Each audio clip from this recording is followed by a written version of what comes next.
Hey everyone, it's Kevin, your host here at FReal Talk, and I'm here to welcome you to episode 3 of the season.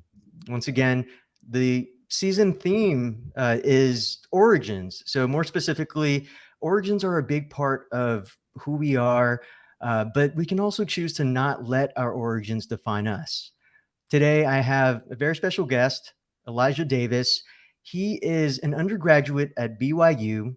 He is a former foster youth, and he's also the founder of First Gen United, a community with hundreds of first gen students and professionals. Elijah, thanks for being here. Could you just tell the audience a little bit more about yourself? Yeah, for sure. Thank you for having me, Kevin. This is honored to be here. So yeah, like you said, I'm an undergrad at BYU. I studied neuroscience and statistics. I want to go to med school, so that's my eventual goal. But like you said, First Gen United. So it's a super new initiative and movement that I started with a couple of other students. And yeah, as the banner says right there, it's for first gen students and professionals, just to kind of get people together and celebrate them and their journeys. And then to hopefully further down the line, once we get support, to offer support back to them and empower them through different means. But it's been great, and I've loved the support so far. And so yeah, that's about what it is. I mean, first of all, I think that's so amazing. Like, as a sophomore, you're building an organization that helps a community that like you really associate with and identify with. Like, I remember when I was in college as a sophomore, I was just like messing around. But I'm curious, like, what drove you to doing this? And yeah, just curious if you Yeah, had any moments that for sure. Yeah. that help you see the need of this. Right. Yeah. So really what kind of started it is I was actually talking to one of my roommates here, and we were talking about the med school application process and how you kind of have to craft a story around yourself, if that makes sense, and Mhm. really tell who you are and kind of pitch that to people. And I was thinking about my own first gen story and kind of my origins, kind of like this story or the theme of this podcast is. And I was realizing that, there are some people kind of like myself out there who have these amazing stories and have gone through some difficult things, and they need support and they need a place to go and share that with other people. So just in the, short month that we've been doing First Gen United, we've had a first initiative called My First Gen Stories, and we've, seen tens of first gen professionals and students who have shared their stories, and it's just been amazing to see how much I can relate to them personally. um, it's just been shocking, the inspiring experiences and insights these people have to uplift each other, and just the amazing things that they can do despite the sometimes difficult hands that they're dealt. So that's kind of what inspired it. And just with the amount of support we've seen so far, I think that these shared collective narratives have the potential to do more. So we'll see where it goes. Yeah, first of all, I love that. Like, a big part of what you're speaking of is this socioeconomic inclusion when it comes to stories that you see in like TV or film. And, um, I think a big part of being first gen and low income in that background is just this feeling of like shame, right? Like, just, for myself, like growing up poor, and the shame around that, and just kind of turning that into a more like powerful story, right? So when I'm curious, like, were there any specific stories you remember from other first gen students and professionals that really inspired you? Yeah. Um, there have been so many. Going back to what you said a second ago, though, shame, I feel like, is something that's very prevalent that comes a lot with this. I know in my own story, it's something that I was actually really hesitant to tell people, that I, lived in foster care and that I'm a first gen, and was actually a big part of my motivation in sharing my own story. Um, but I guess stories that have influenced me personally, um, in the survey we give to people, we give them an option of remaining anonymous, and this one person chose to do so. There are so many great stories, whether they share who they are or not. But this Mhm. one particular impacted me. We posted it recently, um, but they came from a community where you know it was a girl, a female who, the tradition was that girls just stay at home and they don't, pursue education. And she kind of got out of this way of thinking, and it kind of escaped it despite, class status and, this way of thinking that she'd always been taught. And she went on to do amazing things and just shared really cool advice for people. and just that remarkable change from something you've been told your whole life, which, is a difficult thing, to go on and do something and make something of yourself despite people telling you that you can't, is something that I just found really amazing. So that's probably the Yeah. one.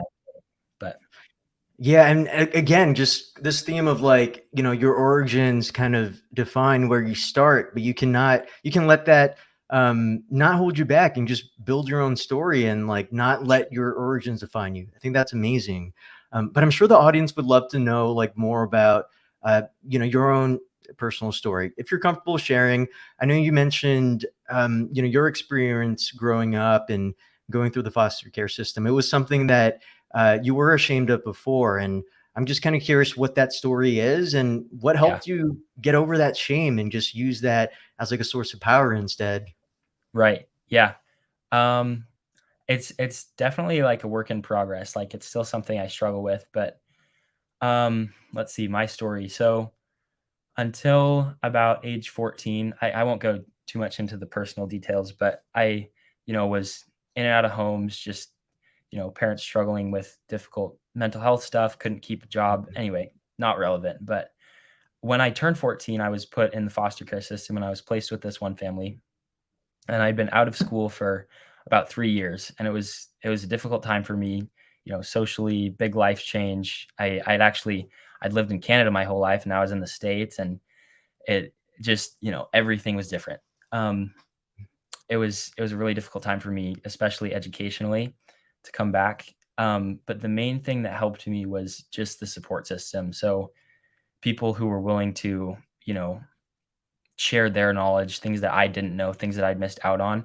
I was so surprised by how willing these people were to, open up and share it and do it in such a kind way, not in a degrading way at all. It was something that really changed my life, was just having these mentors who, were willing to give back after they had, gone through the process and saw me where I was struggling and were able to, pick me up and teach me how to do the same things they were doing. So that's something I really try to preach, is just, be humble enough to look for those opportunities. Kind of, I was really humbled. I was forced to be humble and kind of seek out those opportunities to grow. But I've been able to, humble myself recently and say, "Hey, where can I improve?" And that's something that has just been shocking. It's been amazing to grow that way. But also the other side, it's a double-edged coin, to use your experiences to give back to others, to recognize that you have things and knowledge and, resources that you can give to other people who really need it. So kind of a long answer, but that's my story and kind of what got me through it. So I mean, I don't think that was a long answer. I was like so engaged, just like, wow, you have a really amazing and beautiful story. And I think the part I love, the most about just your journey is that you had that experience of having life-changing mentors who showed you the way. And you're connecting that to with First Gen United and just using that as a platform to share stories because you know personally how like these stories have impacted you. And yes. man, that is amazing, and just kind of tying in to something you spoke about before. Just um, again, like your origins are your starting point, but you can choose to not let it define you. And I think what you mentioned about just humbling yourself and like realizing that you needed something to change is just like a powerful thing. So, were there Right. any, I guess, like indicators that helped you realize that you have a lot to improve? And how can other people make the same realization, essentially? Oh man, there were, I mean, I think my situation was unique in terms of indicators that I needed to improve, at least at that point in my life. I was, I mean, it was pretty obvious. I'll say that. Like, I was entering high school with like a fourth grade math level, reading level. It just, Mm. I needed help really. But I guess to answer the question of indicators now, I don't know. It's difficult. Like, I guess you definitely don't wanna compare yourselves to other people. I think that's a detrimental thing, but kind of in a way, just looking around me and seeing other people and saying, everyone knows something or has some skill or some experience that I don't have. And, you know, just making myself open, a sponge to all of this knowledge that other people have, and trying to learn something or, grow from the people around me, I think has been probably the best way I would put it. But yeah, I feel like everyone has something they can share. So just be open minded, I think would be the best way to put it. Yeah, and I think that's something that we can often overlook, right? I just remember my experience of like graduating from college and then starting my career and just kind of like this imposter syndrome of being in the workplace. I was like, man, like, why am I here? Do I actually have anything to contribute?